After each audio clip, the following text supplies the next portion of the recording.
तर एमसीसी संरचना अन्तर्गत रहेका यी संरचनाहरू, यी गाडीहरू, ट्रकहरू छन्, यिनीहरूलाई चाहिँ हामी आगो लगाइदिन्छौँ भन्ने हाम्रो यही निर्णय भएको छ। यस्तो नाथे चाहिँ नि 55 अरबको यो एनसेलबाट उठाउनु नि 72 अरब, यो पृथ्वी हाइवेमा त्यति बेला चीनले दिएको चाहिँ 46 अर्ब भनेको अहिले कति हो? 1 खर्ब बराबर होइन? जापानले दिएको त्यो चाहिँ 26-27 अर्ब भनेको कति हो? स्ट्याटस अफ एमसीसी भनेर लेखिएको छ। यो नेपाली पढ्ने नेपालका कुनै पनि व्यक्तिहरूले बुझ्छन् र आँखा नभएकाहरूले होइन, दृष्टिविहीनहरूले या बुढाबुढीहरूले पनि पढ्न जानेन, यसलाई पढेर सुनाइदिनुपर्छ। यस्तो काम गर्दैछन् है यिनीहरूले भनेर। बाउले बलात्कार गर्यो भने बाउलाई सधैँ बाउ भनेर राखिराख्नुहुन्छ त? बाउले त बाँधेर राख्नु पर्यो नि। नागरिक अनलाइन टेलिभिजन हेरिरहनु भएका समस्त आदरणीय दर्शकवृन्दमा अर्जुन लिम्बूको नमस्कार। एमसीसी सदनबाट पारित भइसकेको छैन, तर एमसीसीले आफ्ना गतिविधिहरू चालु राखेको कुरा एकपछि अर्को प्रमाणहरू आइराखेका छन्। नुवाकोट जिल्ला पछाडि यति बेला भक्तपुरमा पनि एमसीसीले ठुलो संरचनाहरू निर्माण गरिराखेको कुरा बाहिर आएको छ। स्वागत नेपाल संयोजक रहेको स्वतन्त्र राष्ट्रिय अभियान र उन्नत लोकतन्त्र पार्टीले एकपछि अर्को गरी एमसीसीका गतिविधिहरू बाहिर ल्याइराखेका छन्। यही विषयमा हामी कुराकानी गर्दैछौँ। आज हामीसँग उन्नत लोकतन्त्र पार्टीका महासचिव कृष्ण प्रसाई हुनुहुन्छ। प्रसाईजी, यहाँलाई नागरिक अनलाइन टिभीमा हार्दिक स्वागत छ सर। नमस्कार। अब तपाईँहरूको अभियानबाट, पार्टीबाट तपाईँहरूले एमसीसीको गतिविधिहरूलाई एकपछि अर्को गरी बाहिर ल्याइराख्नु भएको छ होइन? अब यो नुवाकोट प्रकरण, त्यहाँ तपाईँहरूले राष्ट्रिय झन्डा गाडिसके पछाडि अहिले फेरि भक्तपुरमा तपाईँहरूले एमसीसीले ठुलो चाहिँ गतिविधि गरिराखेको कुरा बाहिर ल्याउनु भएको छ। एमसीसी परियोजना लागू गर्नको लागि बनेको एमसिए नेपाल अन्तर्गत ती भइराखेका छन् भन्ने कुरा छ। ठ्याक्कै यो अलिकति बताइदिनुहोस् न, यो भक्तपुरको एकदमै ठुलो कुरा फेरि ल्याउनु भएको छ तपाईँहरूले। धन्यवाद अर्जुनजी। पहिलो कुरो चाहिँ एमसीसीलाई चाहिँ हामीले निस्तेज गर्नको लागि एडीपी अर्थात् उन्नत लोकतन्त्र पार्टीसँग नजोडिकन स्वतन्त्र राष्ट्रिय अभियानले मात्रै चाहिँ अगाडि बढाउने भन्ने हाम्रो निर्णय हो। र हामीले नुवाकोटमा पनि स्वतन्त्र राष्ट्रिय अभियान चाहिँ ब्याकमा राखेर, तर हामीले त्यहाँ प्रष्ट रूपमा के भन्यौँ भने साथीहरूलाई, विभिन्न पार्टीहरूबाट चाहिँ संलग्न रहेका युवाहरूले चाहिँ आफ्नो इच्छा देखाएका थिए कि कुनै पनि हालतमा एमसीसी चाहिँ हाम्रा पार्टीका नेताहरूले यसलाई जसरी पनि ल्याउने भनेर लागिराखेको हुँदाखेरि यसको विरोध हामी पनि गर्छौँ भनेर एमाले, कङ्ग्रेस, माओवादी लगायतका समग्र युवाहरूले चाहिँ त्यसमा आवाज उठाएको हुँदाखेरि हामीले सहजीकरण गरिदिनको लागि के भन्यौँ भने नेपाल आमाको ब्यानरमा, हामीले त नेपाल बचाउने कार्यक्रम हो नि त, नेपाल आमाको ब्यानरमा हामी समस्त एकबद्ध भएर पहिला एमसीसी खेरौँ, एमसीसीका गतिविधिहरूलाई नेपालमा बन्द गरौँ, त्यस पछाडि हाम्रो विचार, भावना, हाम्रा सिद्धान्त, जागिर, घर अनि रहन्छन्, त्यस पछाडि सङ्घर्ष गरौँला भनेर हामीले त्यहाँबाट चाँगुनारायण मुनि, त्यो चाहिँ ब्रह्मखेलदेखि अलिकति दक्षिण चाँगुनारायणको मुनि त्यो पाटमा पुगेर हामीले सङ्घर्ष गरेका हौँ।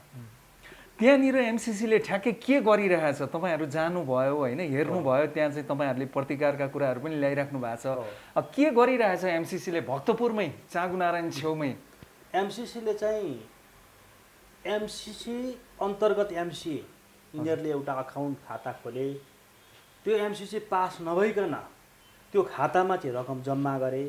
याकन यतिमा यिनीहरूले आफ्ना भाइ भतिजाहरू, आफन्त मान्छेहरूलाई 20 लाख रुपियाँभन्दा बढी महिनाको भाडा तिरेर जागिर लगाएका छन्, गाडी कुदाएका छन् र 3 अरब जति खर्च गरिसकेका छन् र अरू 10 अरब चाहिँ विष्णु पौडेलले अर्थमन्त्री हुँदाखेरि योभन्दा अगाडि केपी शर्मा ओलीको समयमा त्यो पनि विनियोजन गरिसकेका छन् र त्यो हाम्रो रकमले चाहिँ उनीहरूले विभिन्न ठाउँमा प्रसारण लाइन विस्तार गर्ने ठाउँमा चाहिँ नागरिकहरूको जग्गा चाहिँ खरिद गरिकन उनीहरूलाई चाहिँ अनेक प्रलोभन देखाएर, जस्तो हामी नुवाकोटमा गएर 398 रोपनी जग्गा चाहिँ त्यहाँ अधिग्रहण गरिएको रहेछ।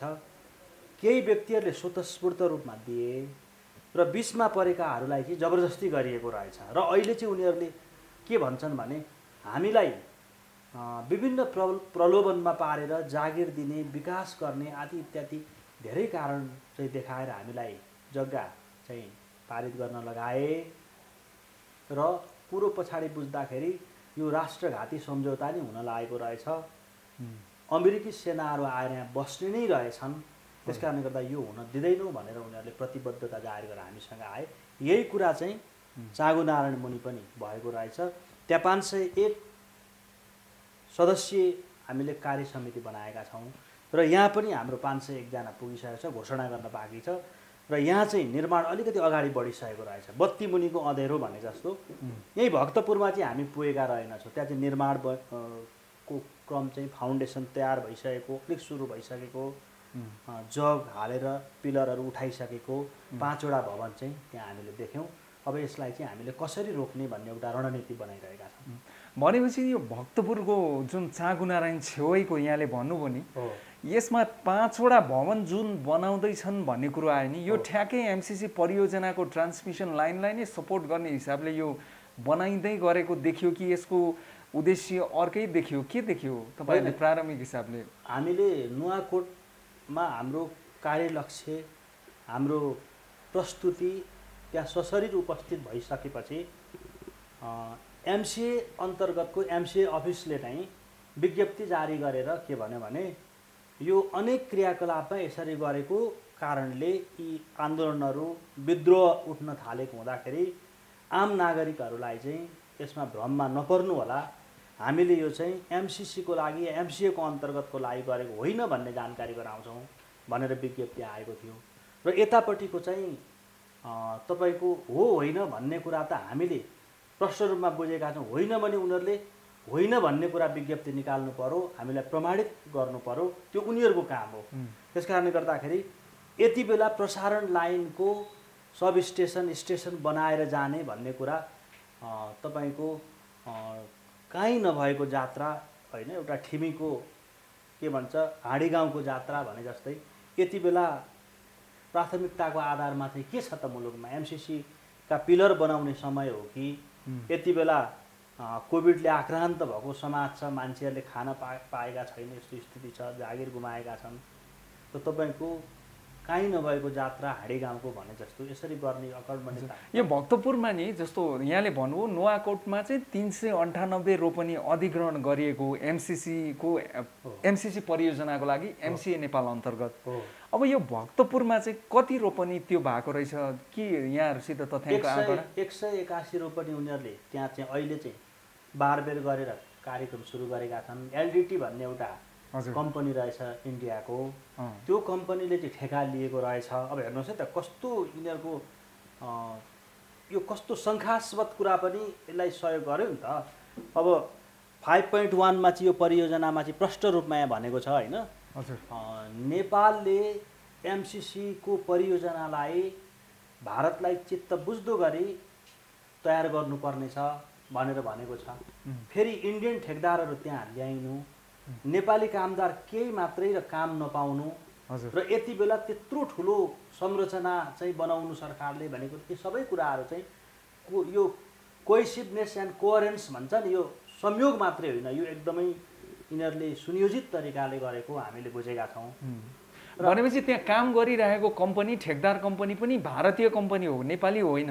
भारतीय कम्पनी हामीले त्यहाँ देख्यौँ, त्यहाँ बोर्डै छ सबै छ। हामीले त्यहाँ पुगेर प्रत्यक्ष प्रसारण लाइभ नै गऱ्यौँ नि, त्यहाँको पेटी ठेकदारहरूसँग कुरा गऱ्यौँ र उनीहरूलाई हामीले के भनेका छौँ भने तपाईँहरू नआत्तिनुहोस्, हामी यो कब्जा गर्छौँ, 1 हप्ताभित्रमा हामी कब्जा गर्न आउँदैछौँ।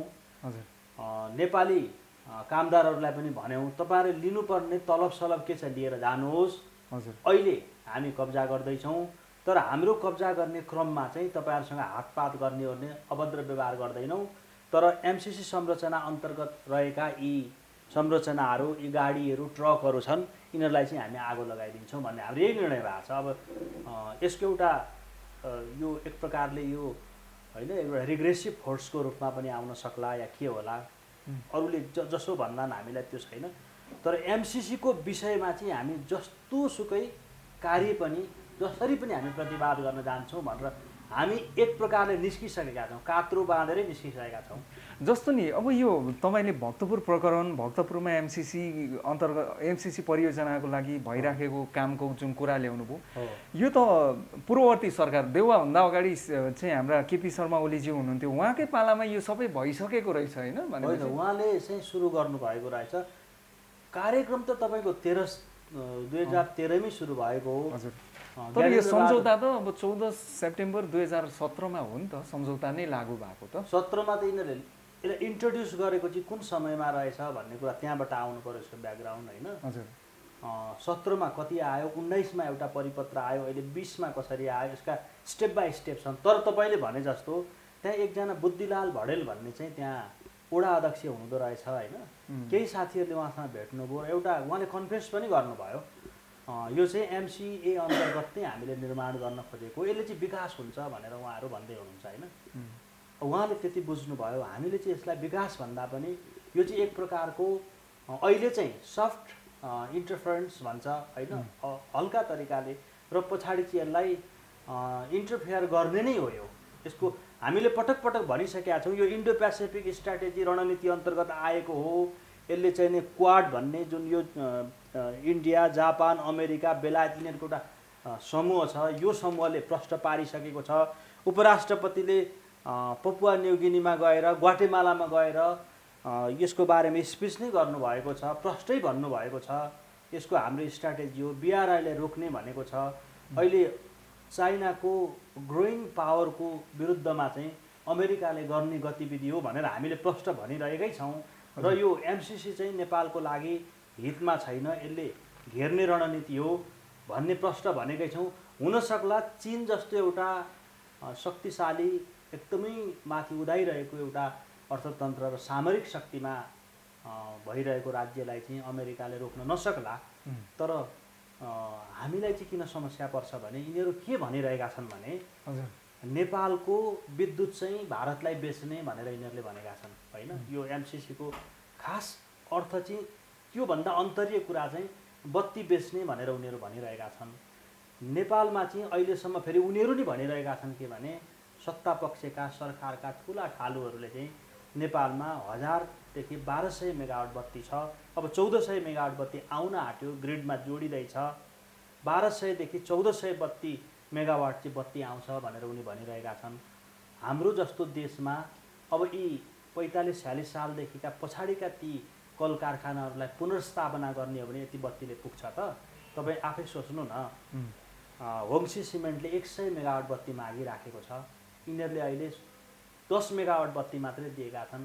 अरू चाहिँ यिनीहरूले डिजेल ल्याएर चलाइरहेका छन् होइन। लोड सेडिङको कुरा छ, धेरै समस्या छ।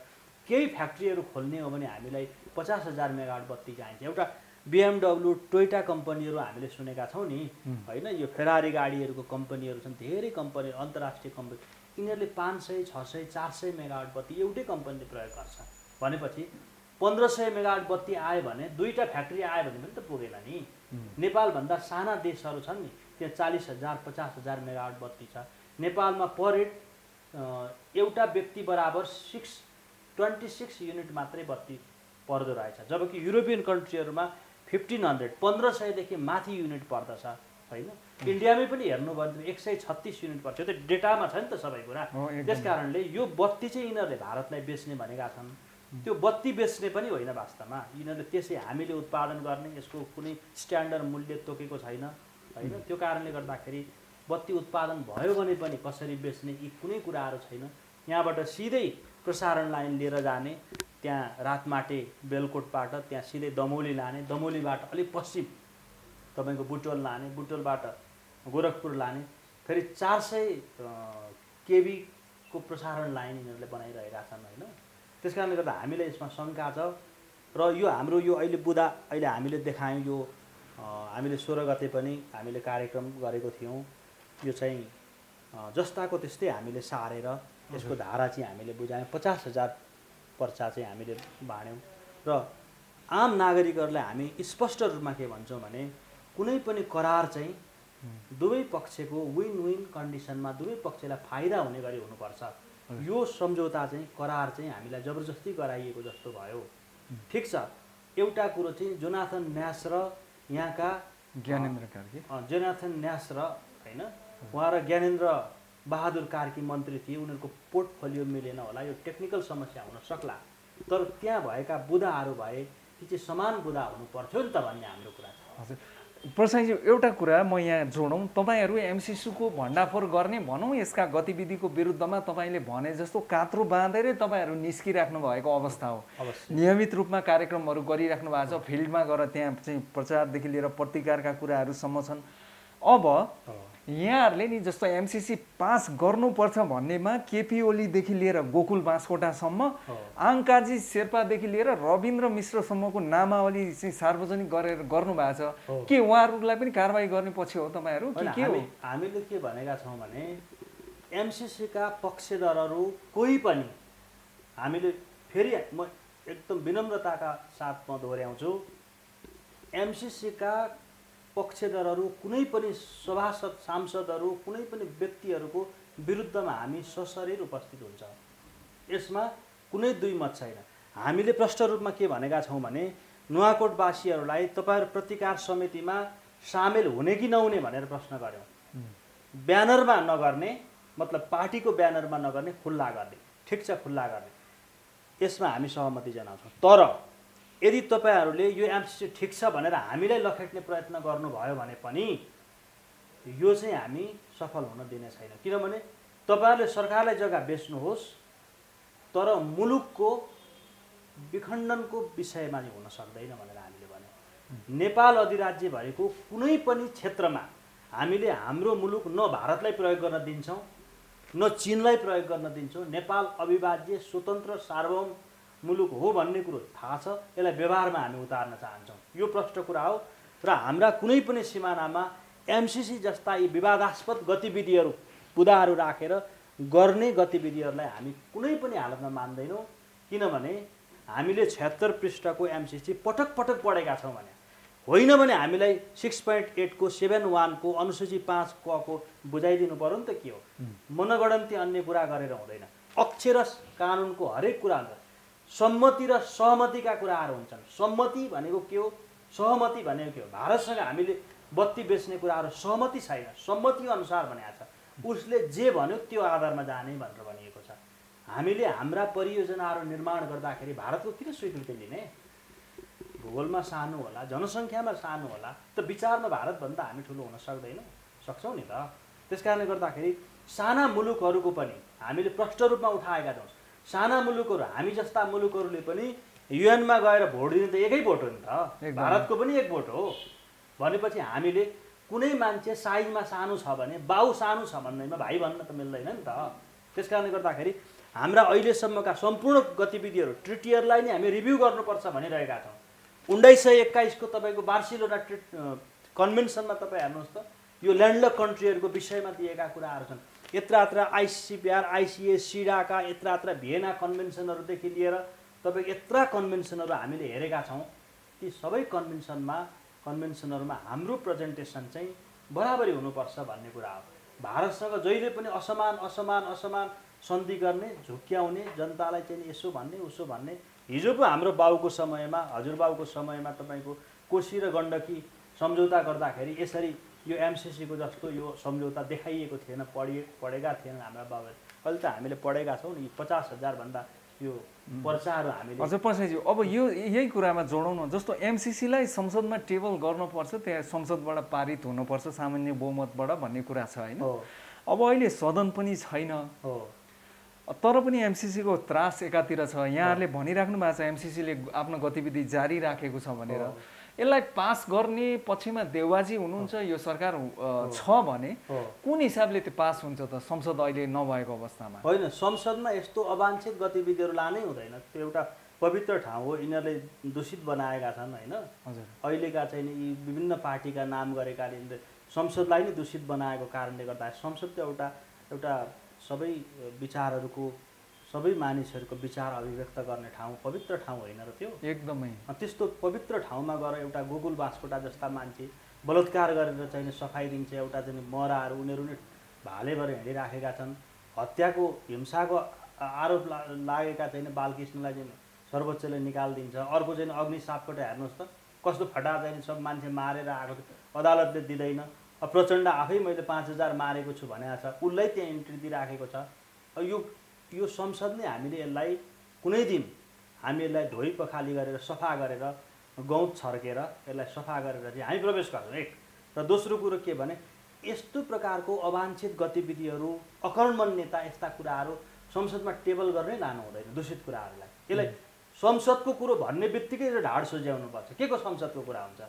एमसिसी कुनै पनि हालतमा नेपालमा ल्याउनु हुँदैन भनेर हामीले प्रष्ट रूपमा भनिरहेछौँ, 1000पल्ट पढेका छौँ। संसदमा लाने कुरा हुन्छ। यी सांसदका हामीले अस्ति भनेको छौँ यिनीहरूलाई ढाड नसोझ्या हुँदैन। के को एमसिसी टेबलमा यिनीहरूले अध्यादेशबाट ल्याउन, त्यति बेला रक्तपात हुन्छ मुलुकको। त्यो कुरो बुझ्नुपर्छ। त्यो सम्भावना देखिराख्नु भएको छ। अध्यादेश मार्फत यसलाई चाहिँ पारित गर्ने भनौँ न, अध्यादेश त अब सिधै जाने भयो नि त राष्ट्रपतिको। अहिले यिनीहरूले जे पनि गर्न सक्छन्, तर त्यो हुन सक्दैन, किनभने यिनीहरूका हात कामी राखेका छन्।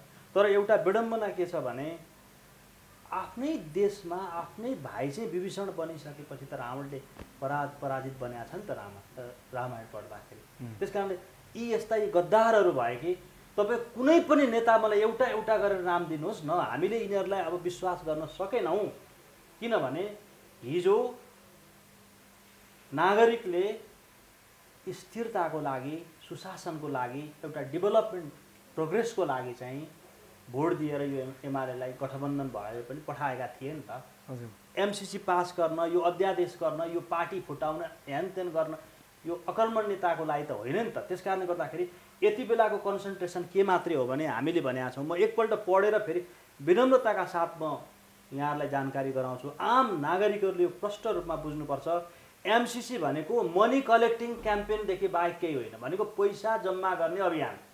यिनीहरूको यति मात्रै हो, 3 अरब आम नागरिकहरूलाई जो 3 अरब यिनीहरूले पोर सकिसकेका छन् गाडी घोडा किनेर। मेलम्चीको 26वटा गाडी हराएको छ भनेर यिनीहरू भनिराख्ने रिपोर्टमा आएको छ। त्यस कारण हामीले के भनिराखेका छौँ भने एमसिसी चाहिँ नेपालमा इन्डो पेसिफिक, अब यो आम नागरिकहरूले बुझ्दैन इन्डो पेसिफिक भने चीनलाई घेर्नको लागि अमेरिकाले आफ्ना सेना राख्ने, यहाँ राखेर आफ्नो सैनिक क्याम्पहरू खडा गर्ने, खडा गरिसकेपछि अनि यसबाट भारतले जल कब्जा गरिसक्यो। त्यसका अब ठुला 3टा नदीहरू उसको क्याप्चरमा छ। सन्धि गरे 179 वर्षसम्म र विद्युत पनि क्याप्चर गरेर लाने मात्रै रणनीति हो यो, अरू केही पनि होइन। यस्ता यी सन्धिहरूले हामी यो जीवनमा अहिले बाँचेका छौँ, हामीले 100 वर्ष पछाडिका हाम्रा सन्ततिलाई उत्तर दिन सक्नु पर्यो नि अर्जुनजी। त्यस कारणले गर्दाखेरि यो एमसिसी हुँदैन। यसको बारेमा तपाईँले आज कुरा गर्नुभयो, अब अरू आयो भने म त्यहाँ एउटा डन्डी राखेर टाउकोमा लड्ने गरी हान्छु। यस्ता बदमासहरूलाई एमसिसीका कुरा जसले गर्छ नि, अब हामीले त भनेको छौँ हिंसामा नजाउँ, लडाइँ नगरौँ, झगडा नगरौँ, हाम्रो आन्दोलन शान्तिपूर्ण आन्दोलन हो भनेर पटक पटक पटक भनिराखेका छौँ। हामीलाई इन्स्टिगेट गर्ने, उत्तेजित बनाउने, खालि हिंसा निम्त्याउनेहरूलाई त्यो हाम्रो एउटा प्रतिकार गर्ने एउटा हाम्रो जवाब हो। यो एमसिसी ठिक छ भन्ने अहिलेका तत्त मान्छेहरूको त्यहाँ मैले नाम अलि सार्वजनिक गर्नुभएको छ नि तपाईँले। अरू पनि छन्, बाबुराम भट्टराईदेखि लिएर खड्गप्रसाद ओली, शेरबहादुर राणादेखि लिएर होइन, उनी अब राणा जस्तै हुन् अहिले एक प्रकारले होइन, शेरबहादुर राणादेखि लिएर श्रीमती चाहिँ राणा हो, अनि श्रीमती राणा हो। अब उनीबाट चल्छन् नि त, यो मुलुक त एक प्रकारको निरीह राणा जस्तो होइन। उनीदेखि लिएर अहिलेसम्म तपाईँ चाहिँ गगन थापादेखि लिएर योगेश भट्टराईहरूसम्म यसलाई चाहिँ राख्नुपर्छ, ल्याउनुपर्छ। एउटा विजय मिश्र भन्ने एउटा स्वतन्त्र विश्लेषक हुँ भनेर भन्छन्, एउटा डाक्टर के अरे स्वर्णिम वाग्ले भन्ने चाहिँ के त्यो डाक्टर डाका जस्तो मुरुच होइन। मैले भन्नु चाहिँ यस्ता बदमासहरूलाई हामी के भन्छौँ भने 6.8 को बुदाको बारेमा व्याख्या गरिदिनु पर्यो क्या हामीले, होइन हामीलाई बुझाइदिनु पर्यो। हामी सम्मान गर्छौँ, कसैले हामीलाई सहयोग गर्छ भने त्यसले हामी हृदयताका साथ खुल्ला हृदयले स्वागत गर्छौँ। तर हाम्रो अभियानको अन्तिम उद्देश्य भनेको यसरी रकम लिएर हामी मुलुक कहिल्यै पनि बन्दैन, मागेर रकम लिएर कहिल्यै मुलुक बन्दैन। बहादुर शाह जाफर भन्ने मुगलका अन्तिम सम्राट थिए। कहिलेकाहीँ हामी हाम्रो सङ्गठन चाहिँ अध्यात्म, दर्शन, इतिहाससँग पनि कनेक्सन राख्दछ। ती जाफरले चाहिँ मुगल सम्राट खत्तम भइसकेपछि उनी त्यहाँका एउटा टिटुलर स्टेटका हेड जस्तो, सामान्य नागरिक जस्तो भएर बसे। अनि उनी आफ्नै दरबारमा बसेपछि अङ्ग्रेजहरूले उनलाई वाच गरिरहेका थिए। उनी लामो दारी पाल्थे, मुसलमानहरूले प्राय दारी पाल्छन्, त्यो दारीमा पनि उनलाई कर लगाएको थियो। खैरेहरू भनेको यस्तो कुरा हो, खैरेहरू भनेको तपाईँहरूले विश्वास नगर्नुहोस्, म त 10 वर्ष खैरेसँग बसेको छु, खैरे कस्तो हुन्छन् भन्ने थाहा छ। सबै बाइबल पढेको छु यिनीहरूको, सबै यिनीहरूका चाहिँ इतिहास पढेको छु। बाइबल भनेको एउटा पवित्र ग्रन्थलाई यिनीहरूले कसरी अपवित्र बनाएर कब्जा गरेका छन्, गन पाउडरका इतिहासहरू छन् हामीले पढेको। सत्ता कब्जा कसरी गर्छन्, कोलोनाइट उपनिवेश कसरी गर्छन् भनेर भन्दा गन पाउडर, बन्दुक र बाइबल लिएर यिनीहरूले गरे। बाइबल चाहिँ यहाँ धार्मिक स्वतन्त्रता छ, पढ्न पाउँछ, मान्छेले आफ्नो विचार अभिव्यक्त गर्न पाउँछ। तर जबरजस्ती धर्म परिवर्तन गर्ने प्रोसेलिटाइजिङ भन्छ नि, यो चाहिँ हामी मान्दैनौँ। त्यस कारणले गर्दा अन्तिममा म के पनि भन्छु भने यो 6.8 को एमसिसीको हैसियत, स्ट्याटस अफ एमसिसी भनेर लेखिएको छ। यो नेपाली पढ्ने नेपालका कुनै पनि व्यक्तिहरूले बुझ्छन् र आँखा नभएकाहरूले होइन, दृष्टिविहीनहरूले या बुढाबुढीहरूले पनि पढ्न जानेन। यसलाई पढेर सुनाइदिनुपर्छ, यस्तो काम गर्दैछन् है यिनीहरूले भनेर। बाउले बलात्कार गर्यो भने बाउलाई सधैँ बाउ भनेर राखिराख्नुहुन्छ त, बाउले त बाँधेर राख्नु पर्यो नि त। त्यस कारणले यिनीहरूले जे गरेका छन् यिनीहरूलाई कन्ट्रोल गर्ने काम छोराहरूको हो नि त, नातिहरूको। यो काम गर्नु पर्यो हामीले भनेर यहाँ हेर्नुहोस् है, यहाँ लेखियो यो सम्झौता भएपछि भनेको एमसिसीको सम्झौता भएपछि हेर्नुहोस् है त, यिनीहरूले चाहिँ लगेर संसदबाट पारित गर्ने अरे यिनीहरूले। यस्तो नाथे चाहिँ नि 55 अरबको, यो एनसेलबाट उठाउनु नि 72 अरब। यो पृथ्वी हाइवेमा त्यति बेला चिनले दिएको चाहिँ 46 अर्ब भनेको अहिले कति हो? 1 खर्ब बराबर होइन। जापानले दिएको त्यो चाहिँ 26-27 अर्ब भनेको कति हो? अहिलेको एमसिसीको जति मात्रै रकम हो, त्यत्रो रकम। चिनले दिएको अस्ति 56 अरब भनेको कति हो? योभन्दा ठुलो होइन। त्यस कारण तिनीहरूलाई चाहिँ संसदबाट पारित नगर्ने, यिनीहरूलाई चाहिँ संसदबाट पारित गर्ने। त्यस कारण यो हुन सक्दैन। संसदमा यस्ता विषय लान मिल्दैन, कुनै पनि हालतमा मिल्दैन। यी भनेका सामान्य एउटा सहयोगको रूपमा आएका हुन् भने सहयोग लिन्छ। यहाँ लेखिएको छ यो सम्झौता भएपछि एमसिसीको तर्फबाट नेपालमा भनेको एमसिसीले कुनै हानि नोक्सानी गरेमा एमसिसीका कुनै वर्तमान तथा पूर्व कर्मचारीबाट कुनै दुर्व्यवहार भएमा, क्षति गराएमा, चोटपटक या उनीहरूको कारणले मृत्यु भएमा उनीहरूले जिम्मा लिनु पर्दैन। यस विषयमा नेपालको कानुन तथा न्यायालयमा कुनै कुरा उठाउन पाइने छैन। यस्तो पनि सम्झि हुन्छ? यो ज्ञानेन्द्र बहादुर कार्की त्यो डाकाले पढ्न जानेन भने गुगलमा ट्रान्सलेट गरेर पढ्नु नि। त्यस कारणले गर्दाखेरि हेर्नुहोस्, मैले अहिले बाइबलको कुरा गरेँ, क्राइस्टलाई पनि 12 जना चेलामध्ये एउटा पिलाटस भन्ने यस्तै ज्ञानेन्द्र बहादुर चाहिँ डाका दिए। उसले देखाइदिएर पक्रेर उसलाई लगेर चाहिँ क्रुसमा टाँगेका थिए। त्यस कारणले गर्दा हाम्रै देशमा विभीषण छन्। त्यस कारण हामीले बस्नुपर्छ, हामीले एकदम होसियारीपूर्वक अगाडि जानुपर्छ। र एमसिसी नेपालका 1 लाख जनताले सिंहदरबार घेरे भने 5 दिनमा एमसिसी भन्ने भाग्छ। के को एमसिसी? त्यस कारण त्यो अभियानमा जुट्नको लागि म अनुरोध गर्दछु। यो कुनै एडिपी उन्नत लोकतन्त्र पार्टी या स्वतन्त्र राष्ट्रिय अभियानको आह्वान होइन, यो एउटा सादा नागरिकको आह्वान हो। पहिला देश बचाउँ, देश बचिसकेपछि अन्य कुराहरू गरौँ। हुन्छ सर, अमूल्य समय दिनुभयो। यहाँको गहन विचार विश्लेषणका लागि म उन्नत लोकतन्त्र पार्टीका महासचिव हुनुहुन्छ, पेसाले कानुन व्यवसाय पनि हुनुहुन्छ कृष्ण प्रसाईज्यू, यहाँलाई धेरै धेरै धन्यवाद दिनु। हस्, नमस्कार।